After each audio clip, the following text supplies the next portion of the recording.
My deep appreciation of theater history was instilled in me by Tom Empey, a college mentor to me and hundreds of others.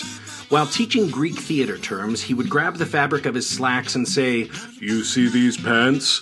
Euripides Eumenides," making light of content that could be considered rather dry and stuffy while still maintaining respect for the art, which is what I want to do with this podcast. For each episode, I invite a guest from the many paths my theater career has taken me down. I give my guest no idea what we'll be talking about, but they know we're going to find an outrageous story about theater history and perhaps get a better understanding about why we're still doing it after all these years. So welcome to Euripides Eumenides, and I am your host, Aaron Odom.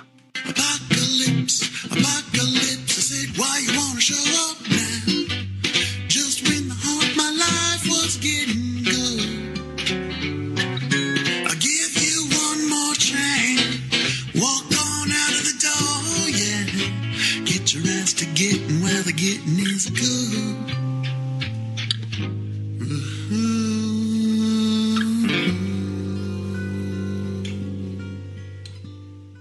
Good morrow, Eumenidites. This is your host, Aaron Odom from Trident Theater, bringing you another episode of Euripides Eumenides, a theater history podcast. We made it to episode 100!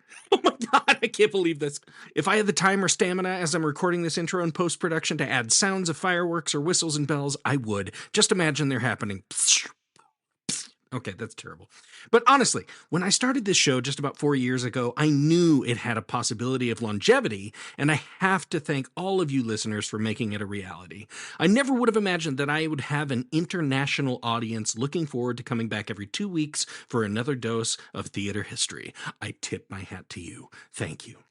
But let's get right into this episode. This one's a little bit of a longer one, but an important episode nonetheless, besides the milestone of being the 100th full-length episode. For this episode, I brought back London-based actor and singer Olivia Ruggiero, who was last on the podcast for the episode 63, the David Bowie musical Lazarus, and at that time, Liv was living, teaching, and performing in Sydney, Australia. But Liv made the big move to London to try out her acting chops in a major world theater market. So far, sounds like it worked out quite well for her, as she'll tell you about it at the beginning of our conversation today. But listeners, I've teased it for the last several episodes. I've had this topic in mind for quite some time for episode 100. And with recent current events, particularly in America in November 2024, the topic is fortunately and unfortunately rather timely. While Liv and I had a glorious time talking about this subject, the topic also gave us something of a call to arms as artists, as you'll see by the end. So let's get to it. Here's episode 100, Cabaret and Controversy.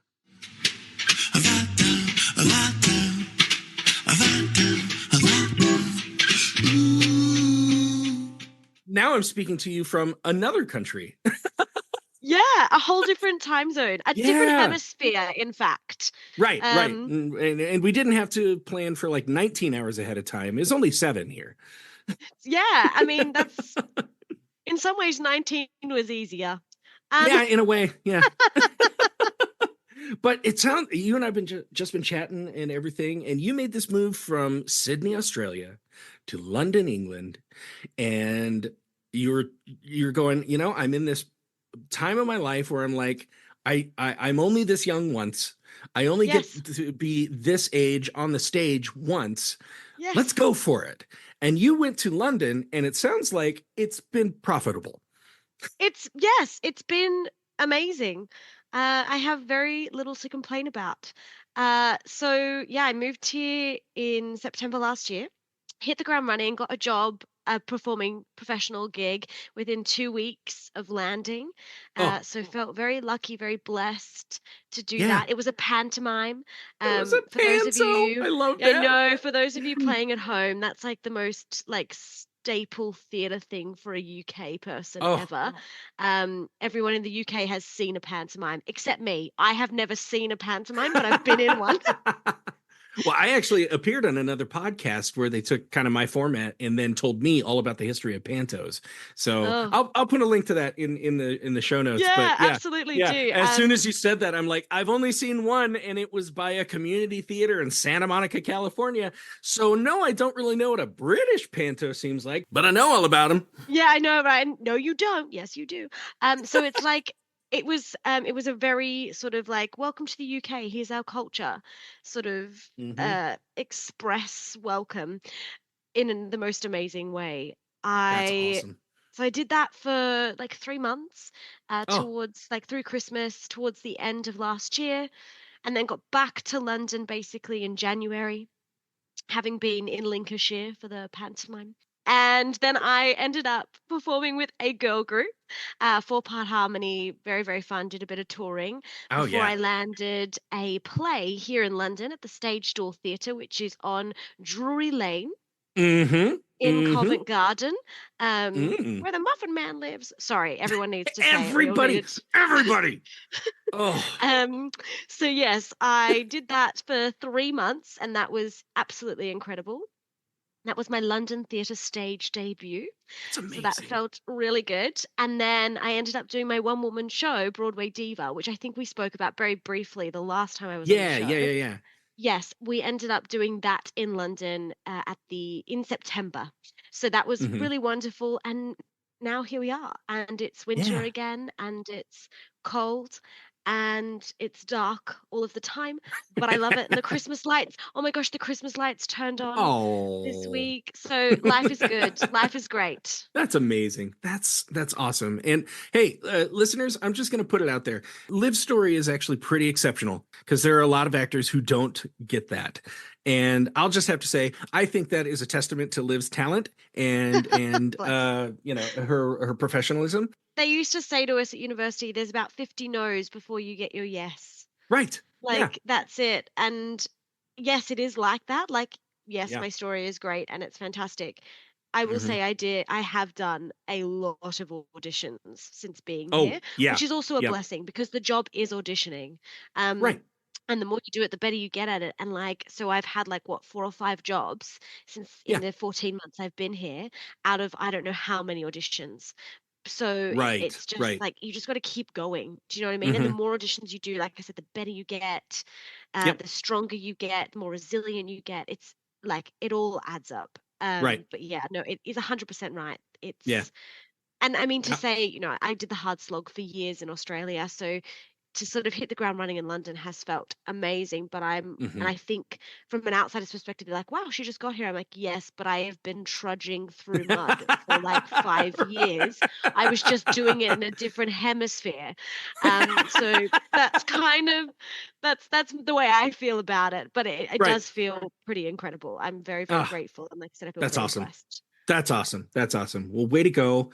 Londoners, if you are out there, Liv Ruggiero is out there, and casting agents, producers. Yes. Hi, Hey, Cameron I should. McIntosh. Ooh, It's yeah. Oh, yeah, actually, hi. I should get you in touch with my friend Richard Jordan. He's a producer over there. Oh, yes, Yeah, please. absolutely. Hi, Anyway, Stephen Crockett, um, David Grindwood, if you're listening. it's okay. I'm available. I am available. Well, Liv, that's awesome. I'm very happy for you. That's great. But of course, I brought you here for a reason. Oh my God, is it to Um, talk to me about a show? and hey, this is outstanding. Liv, this is episode 100. I This know, is congratulations. yeah, Oh my God, I man. feel so Like I proud of oh, you. I mean, aw, I'm like, you did it. Go you. Making a I did. podcast is hard. I don't have that energy. I didn't stop. But this has been an absolute love. And I love that, when I first started this, I had a lot of skeptical people tell me, so a theater history podcast? I'm like, yeah. Like, you think you can keep going on that? How many topics can you come up with? I'm like, well, obviously 100. So 100 apparently at least. That is the starting mark for that. yeah, There are more to come. Call me when you hit 1,000, yeah? absolutely. Give me a Absolutely. buzz, We'll yeah. see. But anyway, I sent you a quote that I have Yes. loved for years. And this is something that I learned in my formal studies and has really shaped my performance and my ideal of production. But the quote is this: a play, at its very best, is an act of aggression against the status quo. And this comes from playwright Edward Albee.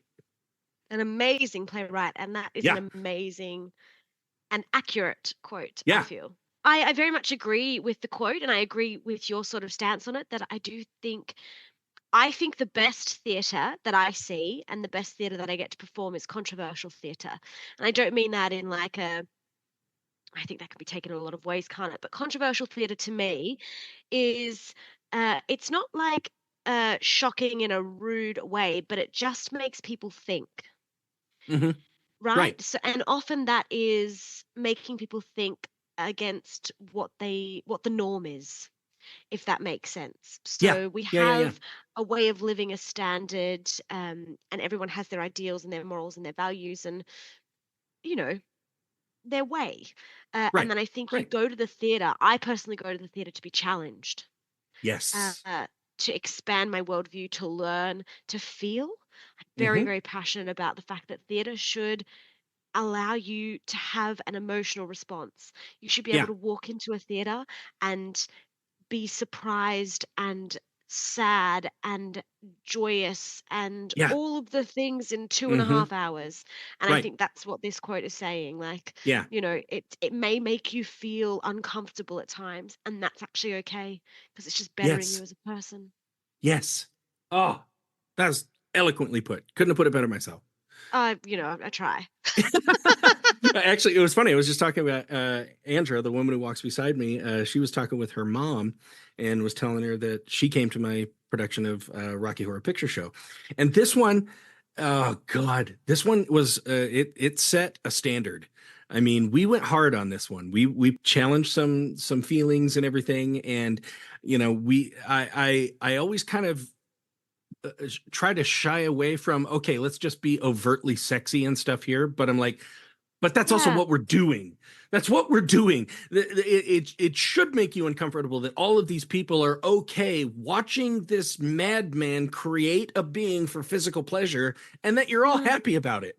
You know, it's Yeah, and I think like, there's also something to be said, like well, I've just seen that show recently. They just had it here at the Dominion mhm. with Jason Donovan.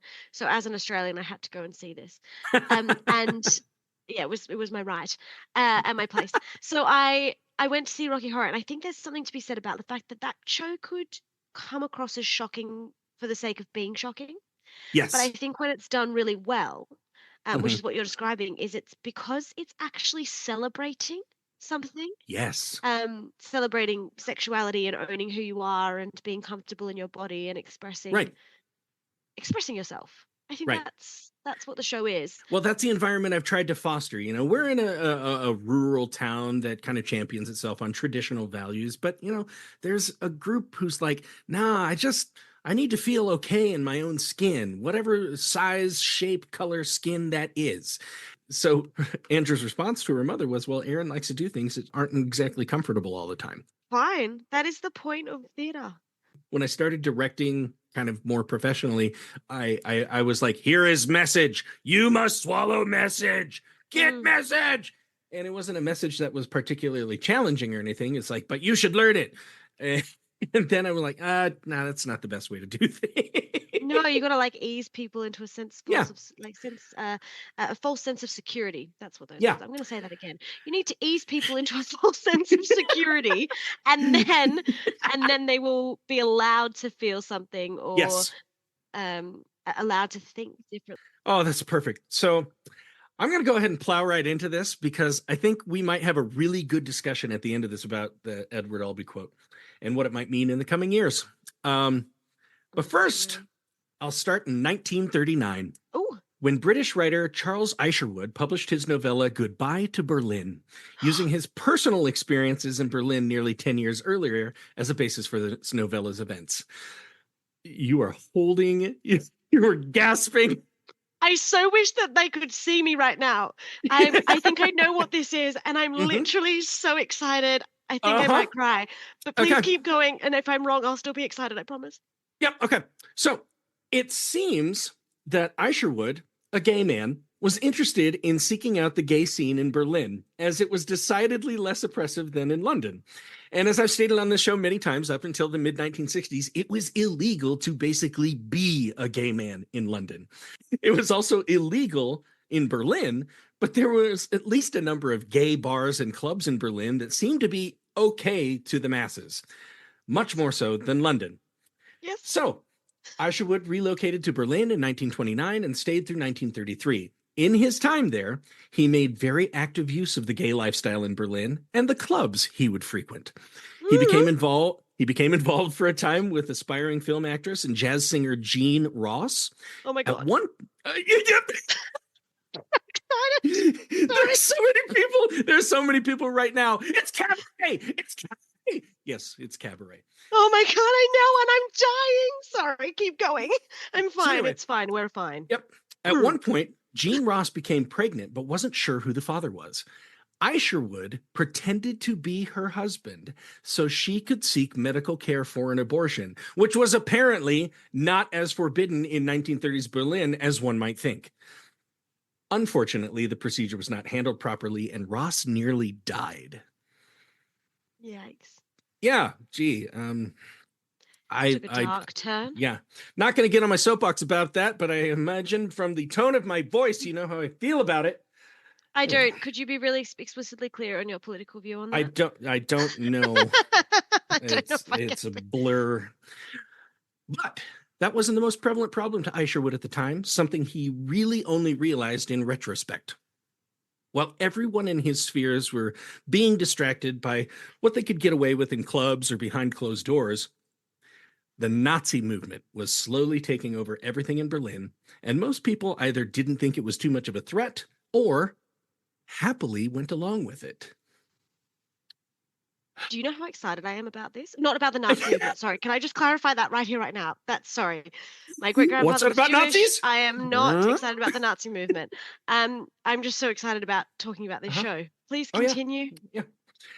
In 1933, the Enabling Act was passed, which more or less gave the country's chancellor the powers to do whatever he wanted without checks or balances. Oh my God, who was the chancellor? A little man named Adolf. Yeah. Oh, was his first name Hitler? Sorry, just. Yeah. You know what's funny? Nobody names their kids Adolf anymore. Or Hitler. It was then that Isherwood left Berlin and in 1939 published his works reflecting on that time, not so much with fondness, but rather with horror, as he realized there was nothing that could stop the rise of Nazism in Berlin at the time and the complicity with which people allowed it to happen. Oh my freaking gosh. And then a play was written called I Am Camera. And then there was a musical by Kander and Ebb. And that musical was called Cabaret. Oh my gosh. Okay, before you even start, Aaron, I have seen this show twice on the West End. You did? I won the lottery on New Year's Eve last year. Oh, I am not kidding you. I sat in the front row. Yes! I saw Jake Shears and I don't know her real name, but Self-Esteem, the pop singer, play Sally Bowles. Rebecca something. Oh gosh. Anyway. I can't remember. Everyone had told me that this show was phenomenal, and I had seen the movie, and no offense to people who were in the movie, love the movie. The movie never particularly grabbed me. It wasn't like my favorite movie musical. I saw the show. I was obsessed. Obsessed. I'm telling you now, it is the best show on the West End. Absolutely, hands down. Like, I stand by that. My mother came over from Australia, and she was like, what do we need to see? And I was like, I don't care how much we have to pay. We cannot risk lottery. We are seeing Cabaret. Damn right. We paid £250 per ticket. Ooh, I literally, it is, well, they're raking in the chips, but they absolutely deserve it. She and her husband, James, cried. Like and I said to them, I was like, you will be moved in such a way that you cannot explain. And they just were. They were like, I just don't understand what happened. And I'm like, theater. Bloody good theater. That's what happened. An attack on your status quo. Yes. Okay. Now I'm gonna keep a little mum about the synopsis, because I would imagine I have people out there who have not seen it, and this is one that, Liv, I'm sure you feel the same way as me. If I spoiled it for people, I mean, I am going to be talking about the ending just a little bit, but at the same time, I don't want to go over the synopsis. I want you listeners to go out and consume this in any way you can. There are many versions out there that you could see, and we're going to be talking about some of the more prominent ones. But if you're in New York anytime soon, you might still be able to see the current interpretation on Broadway or in London on the West End. So anyway, after years of development squabbles and changes of producers and writers, Cabaret officially premiered on Broadway in 1966 after an out-of-town run in Boston. The musical was the brainchild of Broadway legend Hal Prince. Bless Hal. Yeah.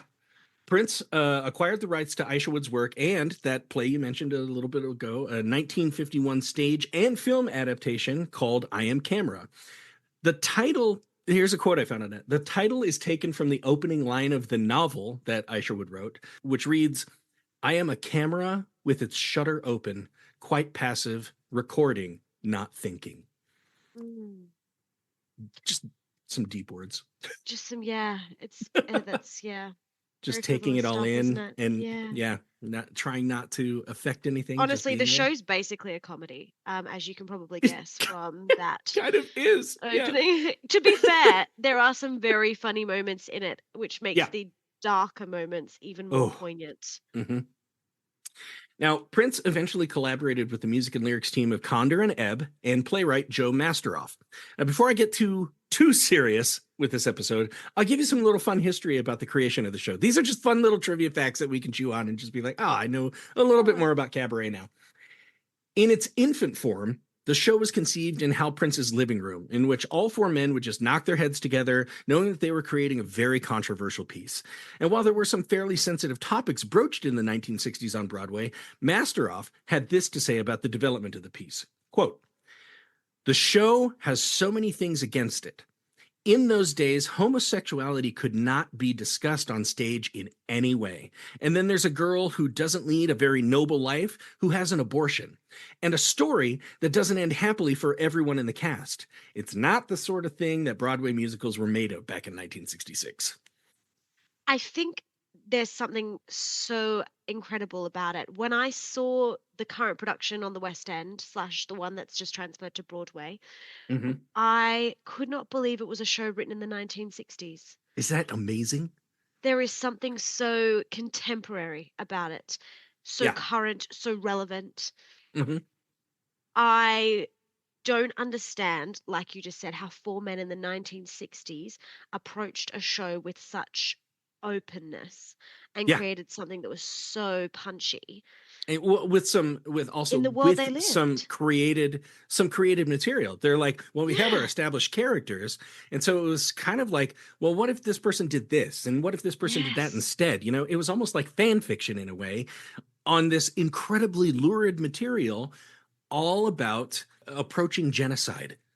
Literally. And I think too, if you look, and you're a theatre history nerd, so this is right up your street, like look at what had prerequisited it. You know, we Mm-hmm. had Showboat, Rodgers and Hammerstein, Golden Age Yeah, musicals. yeah. We were living in a world in music theatre of glitz, glam, happy endings, Oh, I'm getting right? there. I'm getting And there. these Yeah. oh, and these people just like take like a left turn into like Nazi Germany. Right. Let's just talk about that. Yeah. Yeah. So the first song written by Condor and Ebb was the first one in the show, Willkommen, Oh, so dark. from the nameless MC of the Kit Kat Club, a character who has always been a favorite of audiences, as the MC is something of a guide through this world that Isherwood first created and Hal Prince enhanced.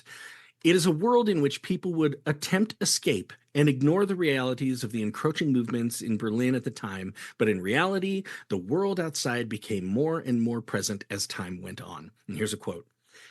The trio devised a structure in which the songs were divided between traditionally delivered musical comedy numbers and presentational songs that were offered in the cabaret of the title, the Kit Kat Club in Berlin. The latter often slyly commented on the toxic political culture surrounding the characters. And that's something so incredible about watching the show, I think, in the show format, like actually Yeah, the stage production.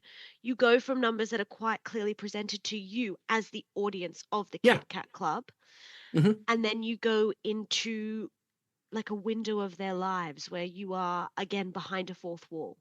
yeah. But it's done in such a unique and brilliant way. And the MC that you've just sort of mentioned, that Oh, character, manages to constantly break the fourth wall, even in those moments where it's up. yep. He is the one that sort of bridges the gap between the two worlds, and absolutely like a fan favorite character in Oh, yeah, music theatre history. Phenomenal. yeah. But watching it for the first time in London on stage, Hmm. he's not likable. Like, Hmm. let's be very clear about this character.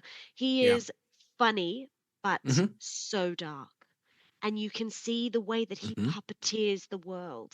It's Ah, absolutely yep. phenomenal. Yep. Yeah, I spoke to somebody else about this the other day, and they were commenting on that, and the version they saw was pretty much the same one you've seen. It's the Broadway one, but they saw the puppeteering, and they didn't quite. They're like, I don't understand. There's a connection to puppetry somehow, and I'm like, yeah, it's the one guy. He's controlling. Yeah, yeah, yeah. He's Yeah. literally maneuvering them like chess pieces. Yep. It's So yeah. So having Willkommen be the first song in the show allows the audience to enjoy the MC in all his sybaritic glory. I Mm. love that word. I found that while I was researching sybaritic. Isn't that a Ah, great word? it's a great word. It means fond of sensuous luxury or pleasure, self-indulgent. Oh wow. And I Yeah. don't know if you've seen they performed at the Tony Awards this year, Eddie Redmayne and the cast of Cabaret on Hmm. Broadway. Um, Go and watch that video if you haven't. Yeah. But Yeah. you'll Yeah. notice the opening, and here's where it gets dark, right? His arms are actually, and his whole body is in the position of a swatch sticker. Yeah. It's true. Go and watch it. It's choreographed that way. But I just think that But like those yeah. little nuances, like even in his Mhm. most like joyous, I'm a great entertainer, love Yeah. me number, Yeah. welcome to Germany, welcome to Right. Berlin, welcome to the Kit Kat Club. Mm. There's this underlying menacing thing. Oh, Right. how So wonderful. yeah, having that as the first song, it allows the audience to feel like they're in a jazz club. And a guy in garish makeup is making us all forget our worries in the outside world. Just sit back and enjoy some song and dance numbers.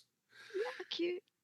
And on the surface, most of the songs that take place in the club seem to be just goofy jazz offerings that allow the characters on stage to mock little things about life here and there.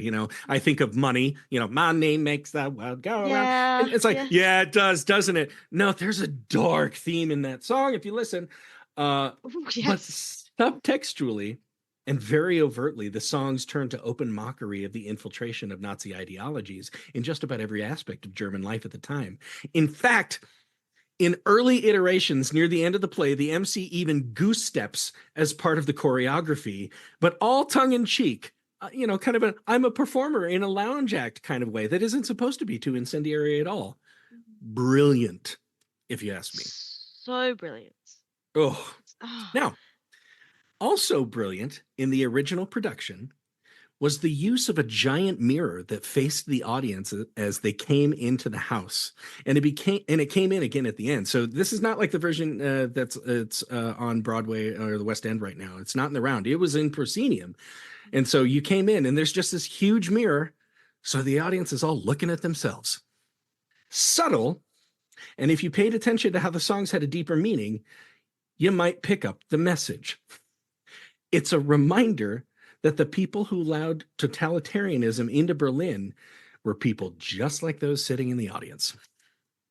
this is when theater becomes more, right? Like when set Right? designers and lighting designers and producers like really Uh-huh. switch on the creative side of their brains and do Yeah, something as simple as adding a mirror, a mirror. and it makes sense. Yeah. It just like it's a set piece, it's a choice, it's a bold choice, but it's a choice Mm-hmm. that makes sense. And Mm-hmm. I love that. That's And you're sitting out there in the house, and at the end, it's a very uncomfortable feeling. And maybe a question you have in your mind is, what kind of person could allow this to happen? Oh, and here's a mirror. use a mirror, yeah. Yeah. But I can't say that's much of a surprise with regards to how Hal Prince feels about entertainment as a concept and how theater should affect its audience. Here's a quote from him: Entertainment is simply an experience that takes you out of your own life. When you come out of the theater, you should know that something has been said that was arguable. You should have something to take away with you. End quote. 100%. I mean, Hal is rarely wrong. Right. Yeah, or was rarely wrong. But I think that completely this is what we were talking about at the start, right? Like Mm-hmm. it should make you think.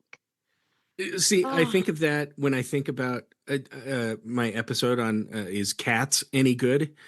And when he first got presented by Andrew Lloyd Webber, He's going, am I missing something here? Is there some message that, I mean, is this cat like the king or what's going on? And Andrew Lloyd Webber just looks at me and goes, Hal, it's just about cats.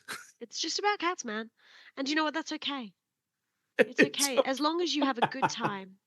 right, Fun loves good time with cats. right. Um, One of my guests on that said, I think the entire synopsis of that play can be summed up as an old cat dies. I think that we should just put I mean, to be fair, I grew up on the musical Cats, so it kind of has Oh, like yeah. this weird nostalgic love in my Oh, heart. yeah. Yeah. So we can't make like too much fun of it without me feeling guilty about the fact that I've been cat obsessed. I won't talk too much more about it. But I have listened to this episode that you did, and I think something to remember about Cats the musical is that it was written by Sir Andrew Lloyd Webber, Sir Andy, as I like to refer to him. Who, by the way, if you're listening, Sir Andy, I'm available. He's available. I'm available, Andy. I think he's writing something right now, actually. He is. He keeps posting stuff on Instagram, which is adorable. So, but again, like if you've seen Sir Andy's Instagram, cat obsessed man. Like this was a man who just loved cats. Oh my God. He just loved cats, and he just wanted to write a musical about them. And he found he couldn't write lyrics. He admits that. So Andy admits he can't write lyrics. He got a book of like pre-written lyrics by one of the greatest poets of our time that happened to be about cats. And he went, I can make this a musical. I can do it. Now that to me, there's genius in that. Like there's not many people that could take a book about cats and be like, I'm going to get nominated for a few awards. Yeah, I'm going to have one of the longest running shows ever. Yeah. Iconic. Anyway, sorry, back to the very dark. Back to Cabaret. So now that the tracks have been laid for what the intent of Cabaret was meant to be, I'd like to take us through a few of the more prominent productions of the play to see how the audience and possibly culture received each one. So let's start with the original in 1966. You have to think of some of the major musicals to come from Broadway in the 60s up to 1966. You have your lighter fare, like Hello, Dolly, Camelot, My Fair Lady, Bye Bye Birdie, and Cinderella, all fairly innocent, a little more family-friendly. But Broadway doesn't exclusively have to be family-friendly. And the 60s also gave us some shows with some heavier subject matter, like West Side Story, Fiddler on the Roof, and The Sound of Music, which is also a family favorite, but just happens to also be about the Nazi movement across Europe in the 1930s. Yeah, to be fair, they managed to avoid that in that show for at least 2.5 hours. Right, right. And then it's just the last half an hour, they're like, surprise. Ha! This was happening too. You know what? Gonna go to Switzerland. In my studies, my graduate studies professor had a specialty in interwar theater.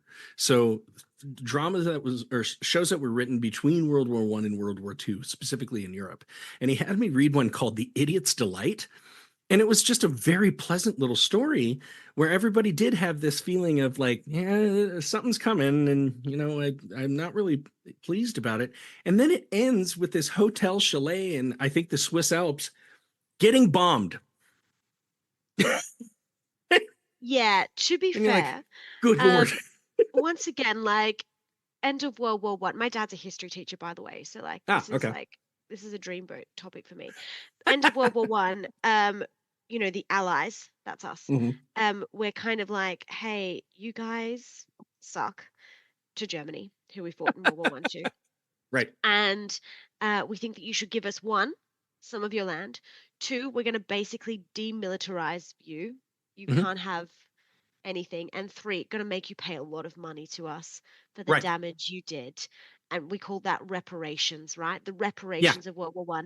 And so for this period between World War I and World War II, Germany is like in massive economic decline. They're really struggling. They're going to crap because of the reparations that they're having to pay. And so I think a lot of intelligent people probably had a sense of like, there's something not like these reparations. I understand why they're happening, but it's not great because it's not. No, there's friction. There's still friction between these countries. Yeah. There was like no players. Yeah, there was no real resolution. They signed a treaty and went, no resolution. Okay, we'll go home. We'll go home. Sorry about that. Yeah, and then of course this happens, and then we have this chancellor come to power. first name Adolf, surname Hitler, and he, for like, this is, it could be taken out of context, and I might be cancelled for this, but for what it's worth, like, Hitler was a great political mind in terms of what he wanted Yeah. to do for Germany economically. Oh yeah. And this was a conversation I was having the other day. If he hadn't had some of his other absolutely bonkers, insane, incorrect ideals, he Hmm. could have really helped Germany in a fruitful, prosperous, healthy way. Yeah.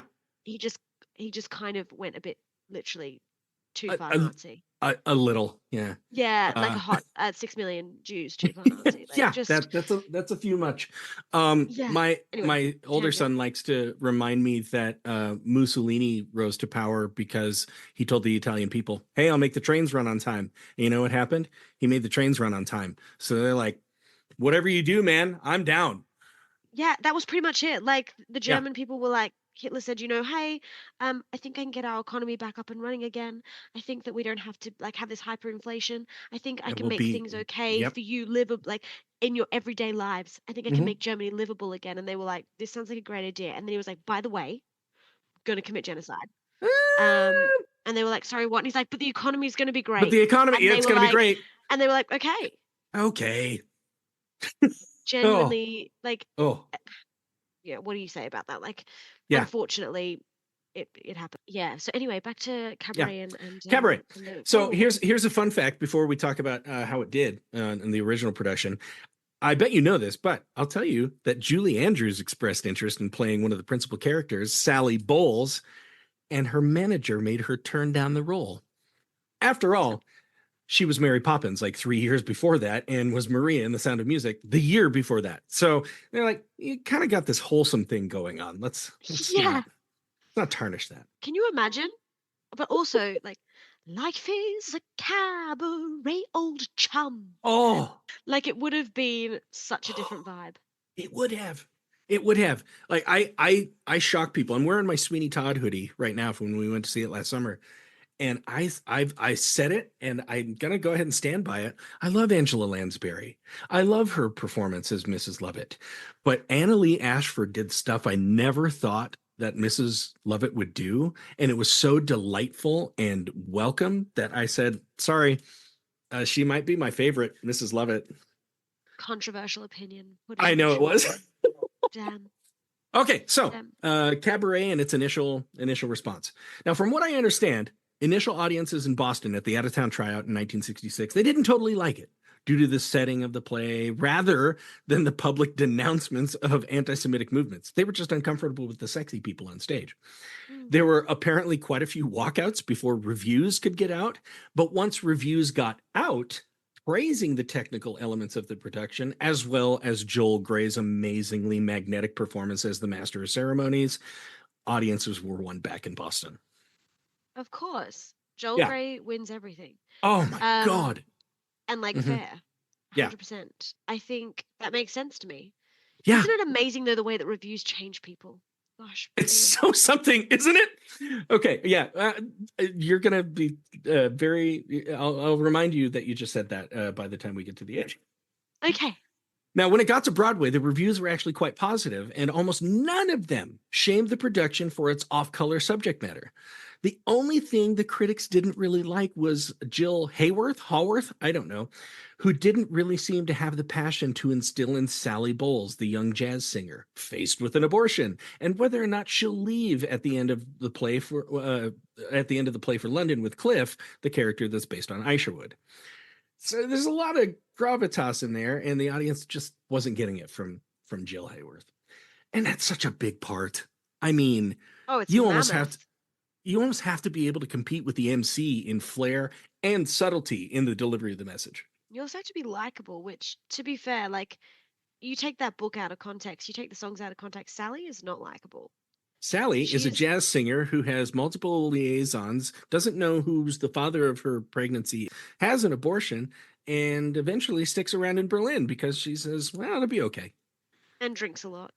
Drinks a lot. Yeah, she just makes some very awful choices. And also, Yeah. like, just some of the things she says, you're like, I don't like you. So I think it's such a hard Hmm. task. Yeah. It is a hard Yeah. task being a Sally. Yeah. So I can see where the critics, yeah. But I think the most telling review came from the New York Post critic Richard Watts Jr., who praised the play for being entertaining and thought provoking simultaneously. Here's his quote: "It is the glory of cabaret that it can upset you while it gives you theatrical satisfaction." 100%. It's what I was Oh, saying about the fact that my mum and James were like crying at the end yeah, and just yeah, so moved and yet just thought it was the best thing yeah. on the But planet. I think it's also a credit to that original production that it didn't hammer the audience over the head with the message. It just kind of crept in, and by the end of Oh, it, it you knew it, creeps. right? And I mean, it was mainly subtle. I mean, to the point of getting the audience to the brink of epiphany, getting them just to the thought of like when they leave the theater, going like, "My God, if they had said any one of you could be susceptible enough to become a Nazi, it might not have gotten the reviews that it did." 100%. I agree. I agree with everything you're saying because I think even what you were saying about it, like it creeps in. It so creeps in. Like I Yeah, know the history, you know when it's set. It's so obvious. It's very clear. And yet right. at the end, when it's happening, you're like, oh, Ooh. oh, it's happening. You're shocked as an audience member. Yep. You're like, I was taught this at school. We have it happen into us. Yeah. Like we know what this is. And it's also that thing of, as you were saying, the subtlety in the songs. Mhm. There's this moment in the show, and again, I don't want to spoil the plot for you, and if you're listening at home, I don't want to spoil anything for you. But the gorilla scene, do you know what I'm Mhm. talking about? Yes, I do. Yeah, the gorilla scene, and the audience are laughing at it and laughing at it, and then there's the final line of that song Mhm. between the MC and the gorilla. And again, I won't spoil it for those of you playing along at home, but you feel so guilty. But if you could see her through my eyes. Yes. You are laughing, you are having a great time. The message has been there the whole time, Mhm. but you didn't think it until it was overtly said. Yeah. And then you feel like a knife has been taken to Ooh. your chest and just twisted. I remember the It's, first time I heard that. I did. I was like, he said what? yes.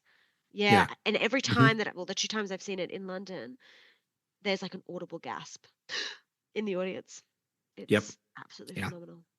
Brilliant. Now, the original production moved houses a few times, but it still ran for a total of 1,165 performances, playing from November 26, 1966 through September 6, 1969. Joel Grey became an immediate star. Condor and Ebb became a top tier musical writing team. And Hal Prince, who had already seen a lot of success on Broadway, was now one of the big boys on Broadway, one of the inner sanctum, right? And now he could basically write his own ticket. Cabaret won 8 Tony Awards in its original run. Not bad. That's not bad. Not bad. But when you think about the subject matter, I've been teeing it up here like we're talking about Nazi Germany, gay men, and broaching abortions in 1966, and they didn't get run out of town on a rail, I have no words. See, right? like you've left me speechless for the first time in my life, Aaron. That's never happened before.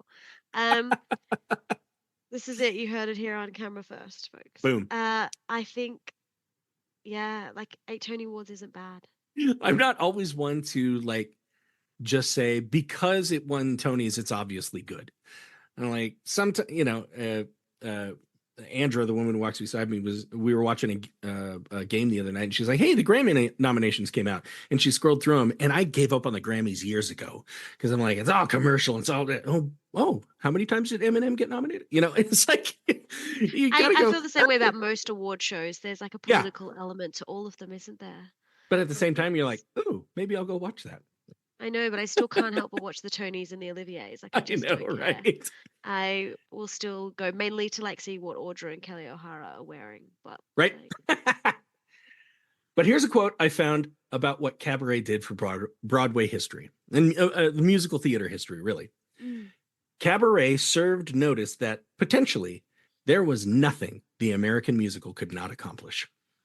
I think there's also something to be said about the fact that it probably really paved the way Oh, yeah. for shows like this is jumping forward Mhm. 30 odd years. Shows like Rent. Yeah. Yeah. I mean, controversial in its own right, groundbreaking, dealt with incredibly intense subject matter that Oh my hadn't been God. dealt with on stage before, that was shocking and uncomfortable to people, Hmm. and yet it was accepted, allowed, won the Tony. All of those Yeah. things projected the cast to pretty much stardom overnight, Hmm. made Jonathan Larson a household name. Hmm. You know, you can go back through theater history and you can like, there's moments, right? Like you can pinpoint moments in the timeline where something changed. There was a shift in theater. And I think Cabaret was one of those moments. Like it's a pivotal one, right? Like Hmm. we talk about it. We're talking about it today. And it's been, what is it, 50 something Yeah, years? I mean, 66, so it'll be 60 in 2 years. Yes, yeah. So nearly 60 years later, we're Hmm. talking about this show that has managed to affect us today. And still somehow stay relevant throughout the years, So relevant. which is weird. It's almost as though humans' propensity towards genocide is something we haven't learned how to solve yet. Anyway. Or electing not amazing leaders. You're not in America. Enough Um, said. I'm not, but I have so many friends. oh God. Yeah. And it's been a rough week for you guys, It depending has on who been a you rough are. week. Yep.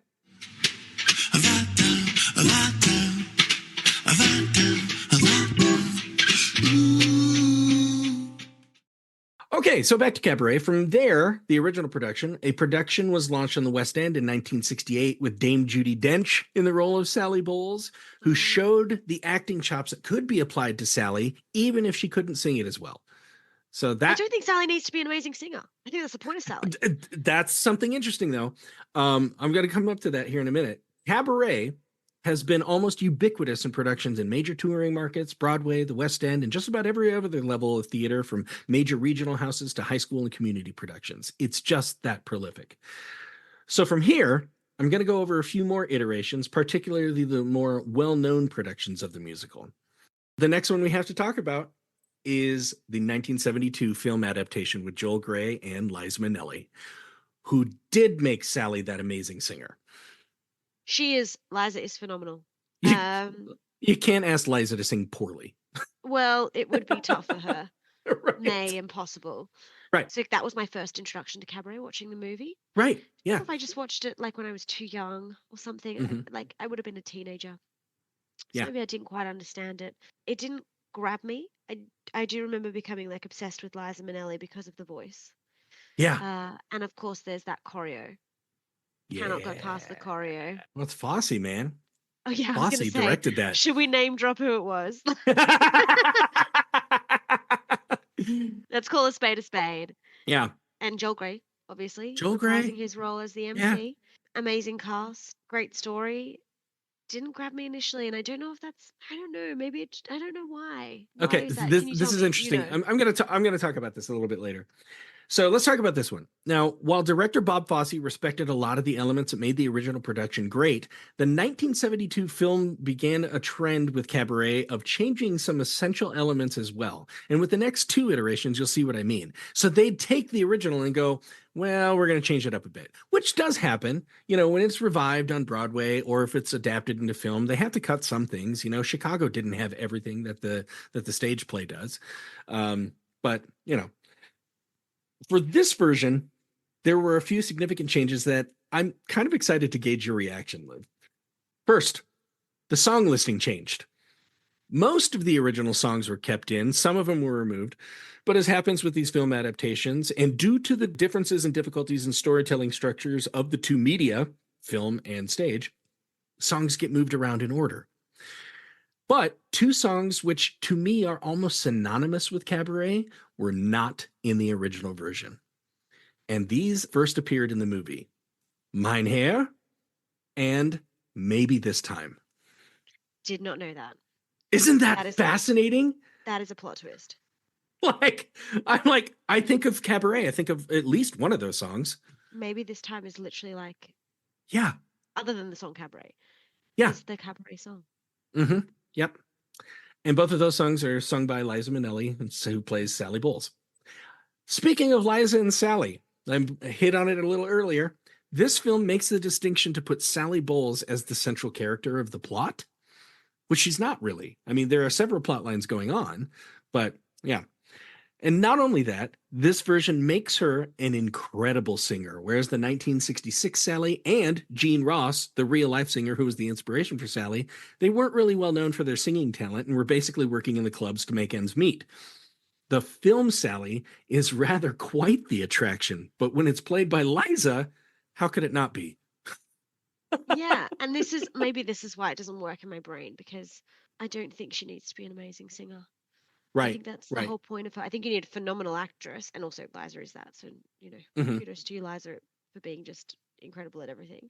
Um, I think that Sally as a character is a nightclub singer in Berlin in like an underground seedy club. Yeah. She's not meant to have the vocal chops No, if of she's better than that, she'd be somewhere else. 100%. That is Yeah, exactly right. But I think what you do need to be is the most phenomenal actress to get the audience to feel anything about you yeah, in a role that, yeah, like I have said, is a bit unlikable. yeah. We'll be talking about that here pretty soon too. Now, finally, the delivery of the story's themes in the film, queerness does in fact exist, and watch out for the early warning signs of totalitarian movements, those were handled with some of the same subtlety as the original production. The character of Cliff, which Isherwood basically modeled after himself, became Brian, and rather than Cliff being homosexual, Brian in the movie became bisexual. But in both of these versions, this isn't really stated explicitly, nor is it doted on for too long. It simply seems to be just a fact, nothing controversial, it's just data. I would say it's the same for the current productions. Yeah, yeah. He's bisexual in the current productions, for those of you playing at home. Mhm. And it is just fact, isn't it? Right. It's just that's who he is. Yeah. Now, today we're a lot more used to seeing characters on stage and screen of different sexual orientations. So, today, like you're saying, it's like, it's just the thing. But in 1972, this is kind of surprising. Here's a really funny set of facts when considering this. In the UK, Cabaret was released in theaters with a rating of X, meaning that no one under age 17 could see it. Which this is interesting because, as I've said before, anything sexual is basically hinted at through the movie, but never explicitly seen or heard on stage. But knowing that, it's also a little surprising that in 1972 America, ultra conservative Richard Nixon had been elected president, and I mean the entire country basically voted for him. But because nothing devious was actually shown on screen, Cabaret actually got a PG rating in America, meaning that pretty much anybody could go see it. So bizarre. What's it rated now? Do you know? I think in the UK they've changed it to, what is it, 14, 15, something like that. Yeah, 15 plus, yeah. Yeah, so they're like, okay, and it has a disclaimer like strong sexual themes and stuff like that. Not anything about Nazism. No. And it's also surprising to think about that in America, 1972, just 3 years prior in New York, we have the Stonewall riots. So by 1972, we're like, oh, we can talk about this. You're a rapidly changing nation over there. Uh-huh. Can't quite keep up, to be fair. I don't know if I have any response to that other than, do we even know what direction we're going because we're changing so fast? I don't know. Perhaps the most overt delivery of the musical's themes comes at the end. Now, remember the big mirror in the Broadway production, the original? This is replaced by the camera watching the final act at the Kit Kat Club, and then the camera slowly pans around to the watching audience, which is now filled with people in Nazi uniforms. So you're not looking at yourself at the end as an audience member. You're seeing that while the action of the plot happened, everyone slowly got absorbed into the movement. Yeah. Wow. Creepy. Chills. Yeah. And you should not leave that feeling good. No. No. I think if you do, we need to have a chat. Yeah. So put all of this together, and it must have been absolutely reviled by critics and protested and riots and everything, right? Absolutely not. No, people loved it. Despite being a drastically different story than the original Broadway production, critics and audiences couldn't get enough. In 1972, Cabaret was nominated for several Oscars. Liza got one, Bob Fosse got one, Joel Grey, who returned as the MC, got one as well. But it didn't win Best Picture. That honor went to another little movie called The Godfather. Hard to compete with that. Hard to compete. I mean, both iconic in their own rights. Yeah. But kudos to Liza and Bob Oh, and man. Yeah. Joel. Yeah. Just outstanding. So it seems that Cabaret then started to be able to dodge controversy and allow almost any level of artistic license, as it's now a generally accepted offering of musical theater. You're doing cabaret, you can be this. You are given permission to, air quotes, go there. Yeah, like, yes, because it's now standard American rap. Yeah. Right? And British too. I think we can call it that. I think we can just call it a standard music theater rap. Yeah. Yeah. I mean, it's been done here. I had an opportunity, Liv, I had the opportunity to be the MC about 10 years ago. Did you say no? I couldn't do it. I was already booked. Doing what? What was more important, Aaron? I want to know. A paycheck? Fair. Yeah. Hard to argue with that. Well, but it was also kind of awkward because some of the Kit Kat Club girls, I was doing an after school program for drama at the time, and some of the girls there were high school girls, and I'm like, oh, that's gonna look weird. You would have been cancelled. Yeah. They're all in their 30s now, so whatever. If you had to do it now, fine. Yeah, absolutely. Yeah. So the next iteration of Cabaret that I'd like to discuss is actually quite fascinating because, as you were saying, there are some that you connect to and there are some that you don't. This next one redefined cabaret for a new generation and is quite often referred to as the cabaret that more people have claimed as their cabaret. In 1993, director Sam Mendes, yes, the one who would eventually direct Oscar-winning American Beauty, had been making quite the career as a director in the West End and was given the chance to reimagine cabaret. Mendes' production was presented at the Donmar Warehouse, where Mendes and his creative team completely redesigned the interior to be a seedy, speakeasy nightclub, and the action was all staged in the round. So you felt like, as an audience member, you were deliciously in on a little secret that was going on. Very similar to what we currently have. Yeah, right. But I'll address the elephant in the room. This is the version with Alan Cumming as the MC. Oh. I mean, okay, how do you follow Joel Grey? How do you follow Joel Grey? With Alan Cumming. That's how. Well, I'm gonna go ahead and send you a picture. I've got the picture here that we can describe, which is just outstanding. Here he is. There's Alan and some of the dancers. Oh. For my listeners, let me just go ahead and describe him. He is like milky white from head to toe. He has a pair of pants on, some boots. What is it? Is it also like a bow tie? Yeah, like these suspenders are really something, because the suspenders go, they attach to the back of the pants, go up and over the shoulders, and then attach around his crotch. Would not be more overt if he tried. Yeah. I mean, and I think he wore a codpiece under that too. Being, I suppose, the generation that I am, Joel Grey is fabulous. Movie Joel Grey, original Joel Grey. Yeah. Mm-hmm. My image of the MC is Alan Cumming. Alan Cumming. Mm-hmm. That is the automatic thing that comes to mind. Yeah. Yeah. I think because he did it so iconically, right? Yeah. It was just like, hey, do you enjoy sexuality? Here it is. Here's all of it. Yes. And in such a playful way. In such a playful and inviting way. Like, you're supposed to enjoy this. Oh, and he did have his nipples painted red. Yeah, obviously. Do we need to say? Oh, and go and Google the picture. Go and Google the picture. Everybody I've talked to is like, oh, you're going to be talking about Alan Cumming, right? I'm like, how could I not talk cabaret and not talk Alan Cumming? Yeah, you can't exactly skip over it, can you? You can't. No. Okay, so now we're just going to have a little chat. Yeah. There was this little version that, if you want to, but let's list all the MCs, and he's just like in the middle, like skimmed over. Yeah, but if you're saying that's your central character, then you've just got to understand this production. The sexuality was dialed up to 11. It's also the 90s. Liberation.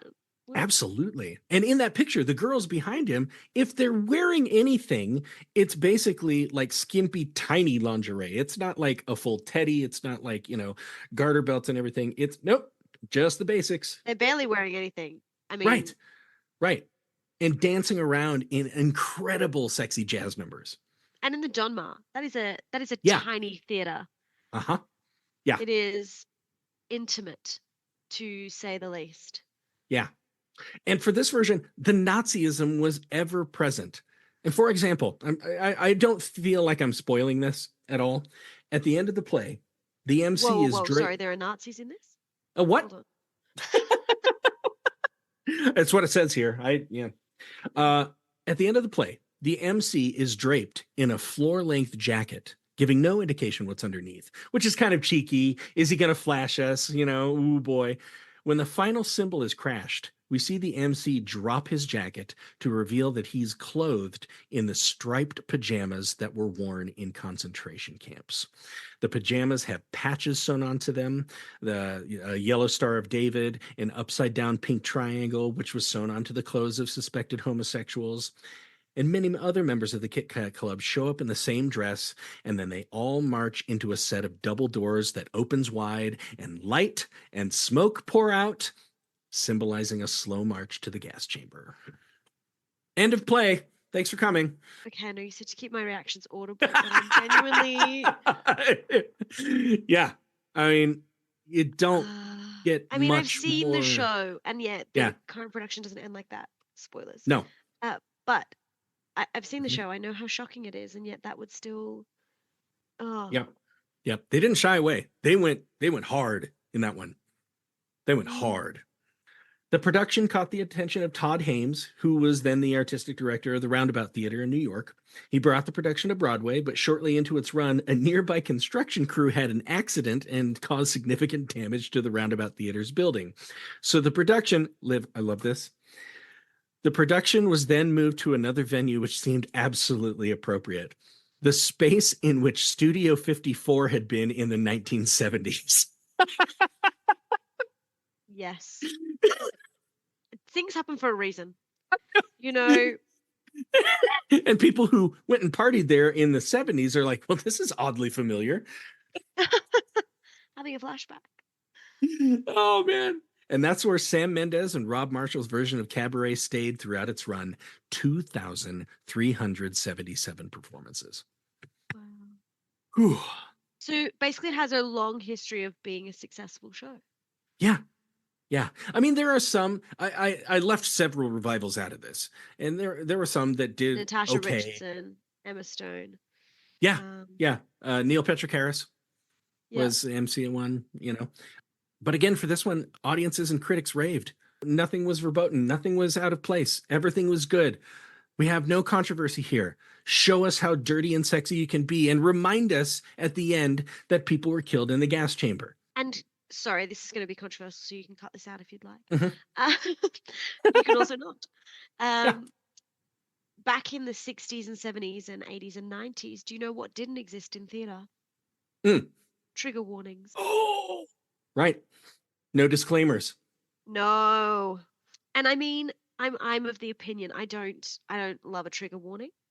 I believe that theatre is there to shock you, make you feel something, and make you think.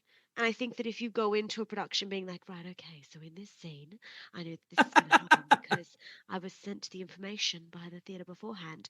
I think it takes away some of that. If you go in, if I went in, right, back in time to 1993, Donmar Warehouse, and I knew that there was going to be a reference to concentration camps, gas chambers, or whatever, would that ending have the same effect on me that it just did even just hearing about it for the first time?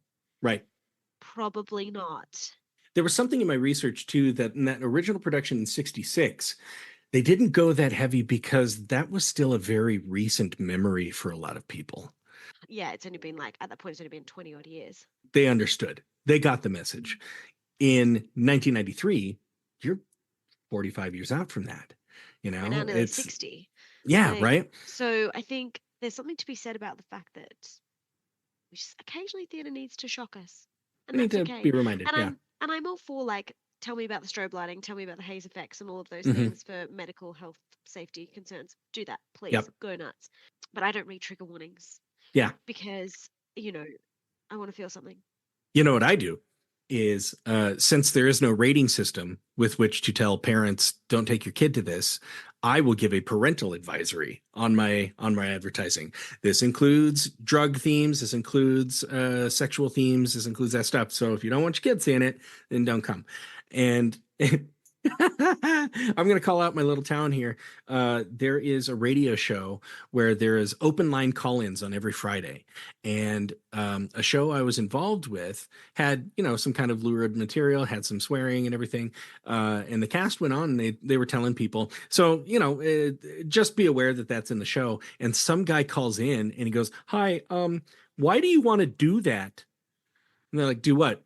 Why do you want to present yourself in such a vulgar way?" They're like, "Well, because it's a slice of life. I mean, there are people who do talk like that." And you're like, "Well, we don't have to see it." Then don't buy a ticket. Yeah, it's exactly like, well, it's not for everybody then. Yeah. Thanks for calling in. Yeah, Yeah. exactly. And I Right. think there's, as actors, we're not the characters we portray. No, So but there are people who have a hard time discerning that when you're in a small community like I'm in. I'm going You to know, tell you one of my favorite quotes, Aaron, right oh now. please. That seems like a you problem, not a me problem. And that is what I would say to those people. That seems like a you problem, not a Uh-huh. me problem. Well, Liv, at the risk of being controversial and upsetting my guest, Oh dear. if any version of Cabaret has stirred up controversy, it's the current iteration on Broadway. Oh dear. What has Eddie What? Redmayne done? What has he Nothing, done? actually. Oh. So you're probably going to back this up. You're going to be very wistful and nostalgic here from maybe, about 10 months ago. But in 2021, visionary director Rebecca Frecknell opened her new cabaret at the Playhouse Theatre in London. Much as the prior version had done, the entire theater was renovated and transformed into a new version of the Kit Kat Club, and the sensuality and encroaching terror of the show was ever present. Critics praised lead actors Eddie Redmayne as the MC and Jessie Buckley as Sally Bowles. Was she your Sally? No. She was not my Oh, Sally. I had Rebecca Luke Taylor, something Taylor. She's a pop singer. She was phenomenal. I as I was reading this, I'm like, I really wanted to see this Jessie Buckley one. Oh God, What yeah. is her name? Rebecca Lucy Taylor. I was really close. Rebecca Lucy Taylor. Okay. Rebecca Lucy Taylor. Well, about Redmayne, most London critics agree that his haunting performance promised an escape from reality, but also kept an ever-present fear. Jessie Buckley's Sally set herself apart from Liza Minnelli in many surprising ways, contrasting Minnelli's showmanship with a Sally that had a sarcastic contempt for the world in which she lived. Buckley's rendition of the title song, here's a great quote from a review I saw, is at first dripping with sarcasm and then spitting with fury. It is astonishing. Now, did that carry on when you saw it? Absolutely. It is exactly the Oh, same. And I would say it was probably the most shocking moment in the show because we know that song, right? As the what good is sitting alone in your room. It's very fun. It's very upbeat. It's like yeah, the woo. And even when you see it performed, 90% of the time, that is how it's done. right, Not this version. right. This version. I mean, it is how it should be because she's just spoiler alert. She's just been through the abortion. She's just Yeah, had the yeah, breakup thing happened. yep. She's gone back to the job. The Nazis have invaded. There's no way out for her now. This is What it. We don't good know. is sitting alone in your room? That doesn't make sense. No, She's literally just come off the street from experiencing these things. yeah, She's in a different place. And it starts like it has the instrumental the same way it's always been, but she yeah, is numb. Numb is the yeah. word I would use at the start, and then you see her slowly get angrier and angrier until she's basically just in this whirlwind of rage and upset at the end I love it. before she kind of spits it out at the audience, like Yeah. life is a cabaret and it's so bitter. But Ooh, my gosh, chilling. I love it. Yeah, Incredible. I wish I could have seen that. I sent you a picture of Eddie too. Oh The one that I gosh, think, yeah. And I love that little with his costume he's party got hat. with his Yep. party hat, the cone party hat on his head, which Yes. seems like it's ever present and just slightly askew off to the side. Hmm. Just very interesting. Now, some critics called this production a perfect production for its time, as it addressed many issues that were present as the COVID pandemic began to slow down. And it was massively successful in London, both critically and commercially. It won 7 Olivier Awards, including Best Actor in a Musical for Redmayne, Best Actress in a Musical for Buckley, and Best Revival of a Musical. So, of course, when something has massive commercial and critical success, in addition to winning several major awards on either Broadway or the West End, it's almost certain to move to the other market. Across the pond. Uh huh. This version of Cabaret opened on Broadway on April 21st, 2024, with much of the same concept. However, in New York City, it's called Cabaret at the Kit Kat Club. The show was set in the round, much of the costuming was the same, and the same changes to the song list were in place. But there were some changes as it moved across the pond to a new venue. First of all, getting to your seat from the door of the August Wilson Theater is now quite the immersive experience. Here's a longer quote I found. The creative team did an amazing job turning the theater into a maze of corridors and performance spaces and bars where everything seems both fun and exciting and just sketchy and chaotic enough to keep everyone on their toes. The hour-long pre-show is a Yeah. great opportunity to watch dancers and musicians perform and enjoy the energy. Now, did that happen in London too? Yes, so we have that in London as well. Oh, that's We great. have we have 3 levels of bars at the Yep. Playhouse. Well, let's see. The red room, the blue room, The and the red. pineapple room. No, so we have the red, the gold, and the green. Oh, Um, okay. so the red bar is kind of where you walk into, and Yeah. that is very much like has been made. Again, sorry to spoil it for anyone. When you buy a Yep. ticket, just skip forward. Um, it's very much underground Berlin nightclub. You get offered a shot Mm-hmm. upon arrival, and there's musicians and dancers, and then you can head upstairs to the gold bar, which if you're sitting in the stalls is where you will enter your seat from.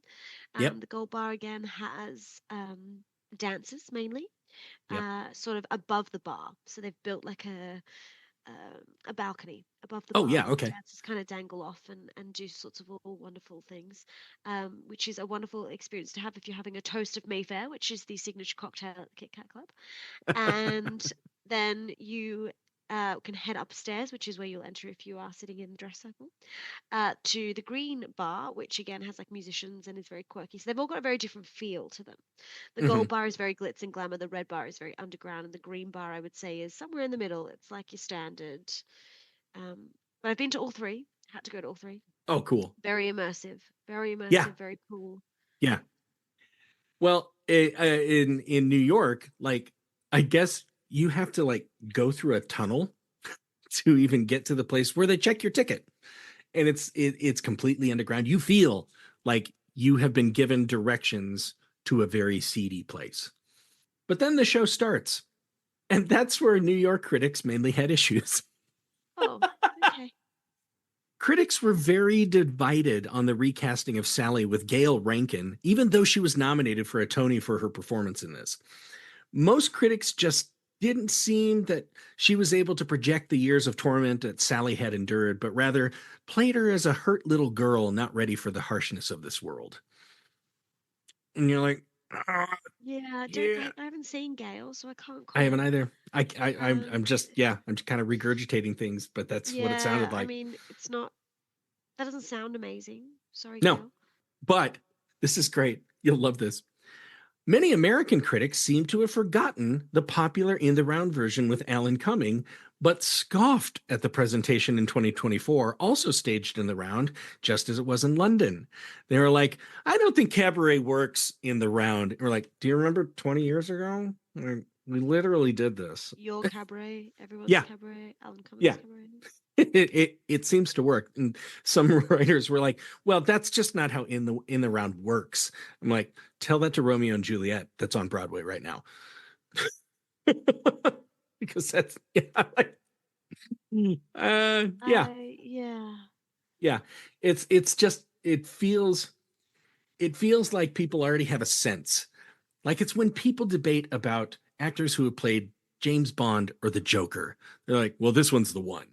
You're like, no, see, in theater, we do things differently. Like when I hear that Kenneth Branagh is going to have a King Lear, I go, well, that would be an interesting take. Yeah, because it's interpretive, right? Like Right. it's yeah, and we Yeah. recast people a lot, particularly Yeah. on long-running shows.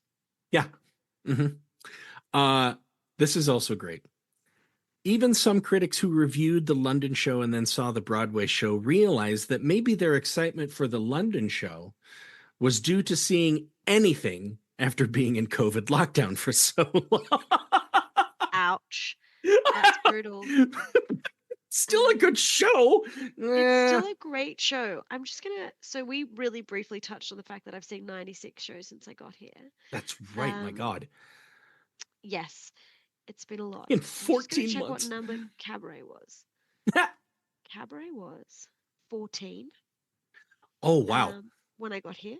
Uh-huh. And then again, it was probably around in the 40s Wow. when I saw it again. Yeah. So I'd seen a fair few shows post-COVID. Yeah. It still excited me. Right. Right. I mean, that's what critics are meant to do. They're meant to go and pick apart a show. You know, it's very rare that a critic goes and they're like, I have nothing to say. It was great. You know, Yeah.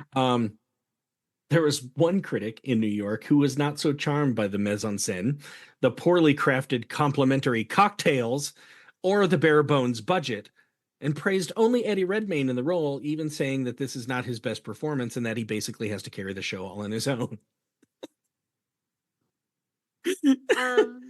Wow, that Yeah, critic had a bad night. I think they had a bad Um, night. Yeah, they finished the review by saying, this cabaret is not the worst musical on Broadway, it's just the worst cabaret. okay. So sometimes I think genuinely that when something has such success, which it has here in Right. London, that's why you will pay £250 a pop for a ticket if you want to sit close. You, I think people walk into it a little bit hoping to find something wrong, Yeah. to be that person, to be different. Yeah. Um, Not necessary. It's not necessary, dear critics. It's not necessary. Um, if that's genuinely the way you feel, like, please go for it, articulate Yeah. it. But I do feel that sometimes it's controversial for the sake of being controversial. Yeah. hmm Well, this one, I think a lot of the New York critics were saying it's just, I know cabaret is a lot, but it's almost too much cabaret. You know? Whereas for me, it was like exactly the right. I mean, yeah, in Right. the first act, like, let's be very clear. You will go, you will get the glitz, you will get the glam, you will get that vibe of like we're in an underground bar and there is a show being put on, hmm which is kind of half the point of the story. Yeah. And then act two, that changes and declines quite rapidly Yeah. into what Yeah. is a very colorless world. Well, and I've heard, and this is funny, like I've heard that Eddie Redmayne is brilliant. His performance edges on that. Like we're supposed to be kind of uncomfortable. We're supposed to still like this person. His edges on the you're creeping me out, man. It is the MC is creepy. He's a Yeah, creepy guy. because I he's supposed to think be. there's something so likable about him in Act One. I think that people leave in Act Two being like, that guy was creepy as hell. Maybe that's what they're leaving with in their brains because they don't. Maybe. That's the last thing you associate with him. hmm And he says again, he says a lot of inappropriate things in Oh that yeah. show. Oh We my God. touched on the gorilla one, you know. hmm He's also the Wasn't it in Two you Ladies have too? He's just ooh. yeah. You also you I don't know. You haven't seen this current production, No. Aaron? Okay, so again, don't want to spoil it, but there's a moment in the show where I literally jumped. Oh. In the duet between Herr Schultz and Fräulein Schneider. A beautiful moment is happening, and the MC comes in and does something that is historically quite famous, but he orchestrates it. And it's a moment where the entire audience literally jumps. Ooh. And that is a moment where I think that you see a change in the MC, where you feel differently about the MC because you realize the menacing undertone he's had the entire time. Now you get it. Now you get Yeah, it. now you get it. Nothing with him has really changed, but No, it's just come to yeah. the forefront of your mind. And I think you Hmm. leave the theater knowing that.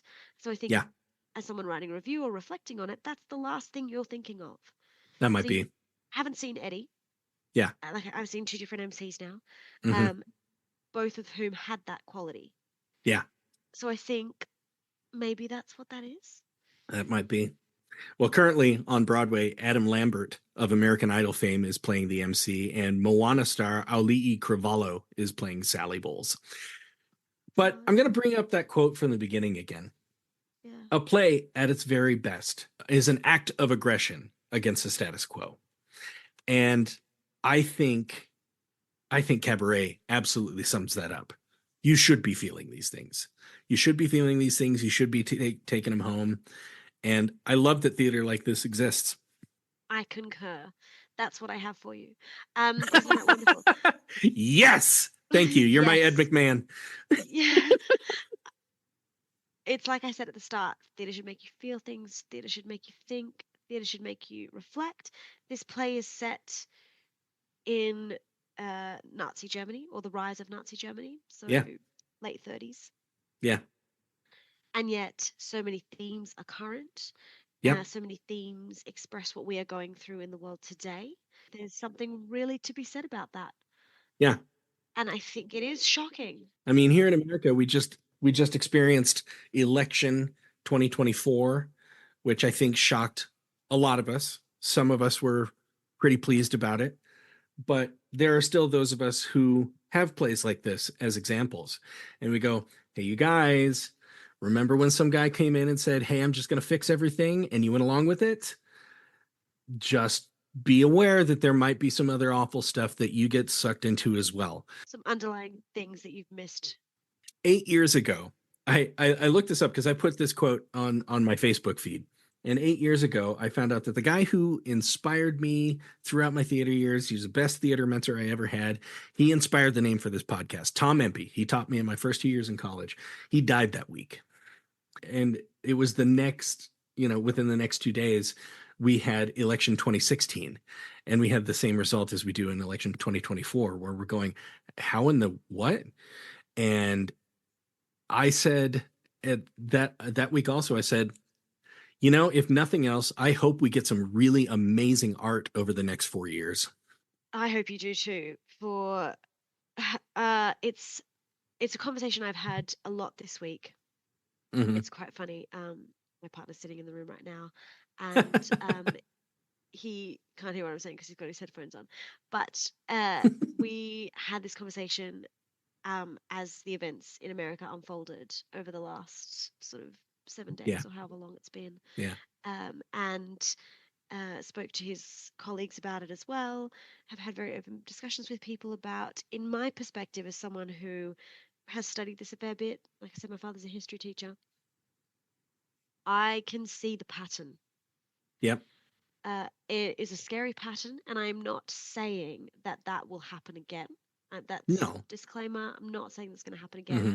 but I'm saying that we have opened a possibility, The which is ingredients are on the scary. table. Yeah, and it is a scary possibility. And there's a wonderful quote from another musical that's currently on Broadway, Mm. Suffs. Uh, Suffs. yes, I'm don't know kind if of you like have. 2 degrees removed from somebody in that. Like, I rubbed elbows with them in a seminar I took in New York, and now they're in Suffs. Yes, so Suffs, there's a wonderful quote. Uh, Progress is possible but not guaranteed. Ah, yeah, And I think, this is cabaret hints on that. Bringing it yeah. back to the theme, cabaret hints on that. We've seen that this week. Hmm. Um, there are so many parallels, so many relatable things. Dear citizens of America, please go and see Cabaret. You will feel Yeah, uncomfortable. You will feel yeah. shocked. You will feel a lot of things. But you kind of need to feel them. It would help if you thought about that, and instead of allowing the ingredients to make the worst cake we could ever have, let's just maybe sweep them into the dumpster with our art. Yeah, You know? And I think art is an amazing, we touched on this earlier, entertainment is a way of escaping your world. Art is an amazing way of escaping your world. Hmm. Um, I'm not saying cabaret will make you escape your troubles, No, but it might help you vent about them a little bit.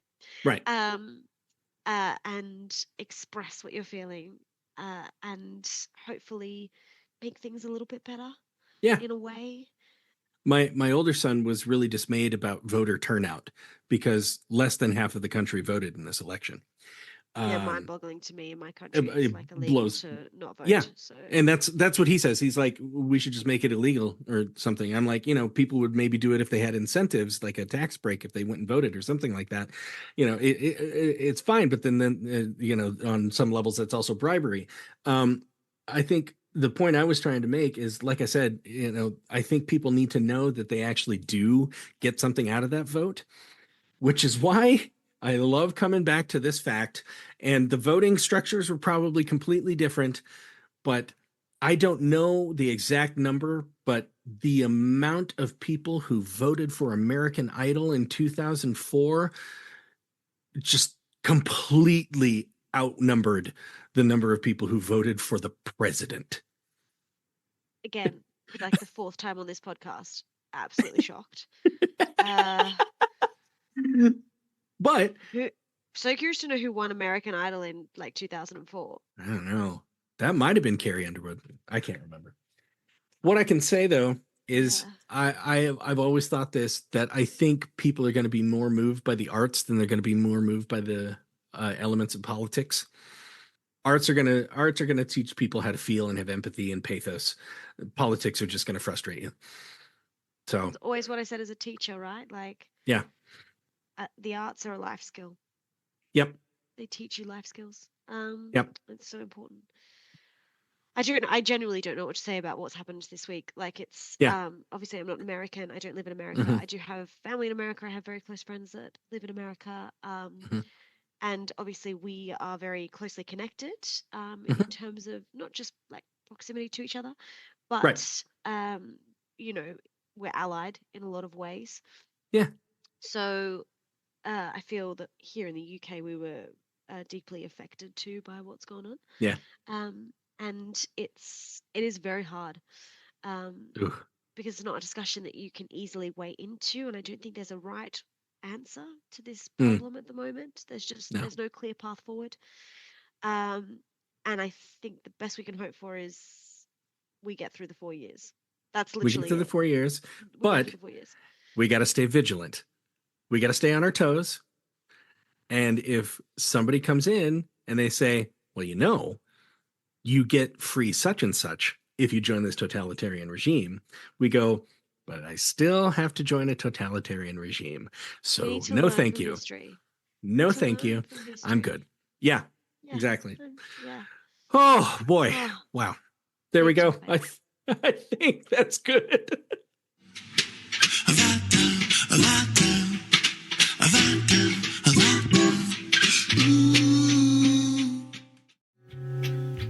Well, my friends and listeners, there it is, episode 100. And a call to arms. I'm going to keep making art that helps remind people that they are still a part of a people and not just individuals. It is so easy to get swamped up by stuff like that when somebody promises you the most amazing things that are going to help you individually, but might hurt a lot of people en masse. So, folks, please, again, keep consuming art, keep consuming this art, keep checking in on your people around you, keep checking in on those who might be needing your help.